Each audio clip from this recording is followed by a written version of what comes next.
Shabari chemicals की ओर से नंदेसरी इलाके में मौजूद विभिन्न स्कूलों के जरूरतमंद बच्चों में नोटबुक और स्कूल बैग का निःशुल्क वितरण करवाया गया। नए शैक्षिक सत्र की शुरुआत हो चुकी है। तब बढ़ती जा रही महंगाई के चलते कई अभिभावक अपने बच्चों को पढ़ाने में दिक्कतों का अनुभव करते हैं।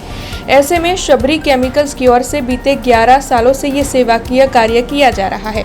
दरअसल जरूरतमंद बच्चे शिक्षा से वंचित न रहे, इसीलिए शबरी केमिकल्स की ओर से लगातार कई सालों से शैक्षिक किट का वितरण किया जा रहा है। उसी के तहत नंदेसरी इलाके की विभिन्न स्कूलों के जरूरतमंद बच्चों में आज शबरी केमिकल्स की ओर से नोटबुक और स्कूल बैग का निःशुल्क वितरण किया गया।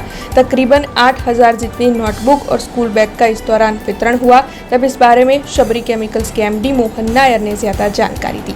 केमिकल प्राइवेट लिमिटेड नंदेसरी तरफથી નંદેસરી આજુબાજુના જેટલા સ્કૂલો છે બધા સ્કૂલોમાં મફત ચોપડાનું વિતરણ કર્યું છે।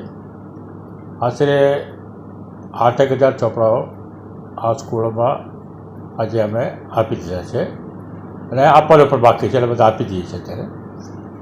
દર વર્ષે અમે આ ચોપડાનું વિતરણ કરીએ છીએ। દર વર્ષે અમને દર સ્કૂલમાંથી ડિમાન્ડ આવે છે અમને આટલા ચોપડા આપો, આટલા છોકરાઓ છે, અમે ડિમાન્ડ અમે પૂરું કરીએ છીએ। આ એક સારા સેવાનું કામ અમે માનીએ છીએ અને અમે કરીએ છીએ। हमसे जुड़े रहने के लिए हमारे YouTube चैनल को सब्सक्राइब करें और नई वीडियो की नोटिफिकेशन के लिए बेल आइकॉन को दबाएं।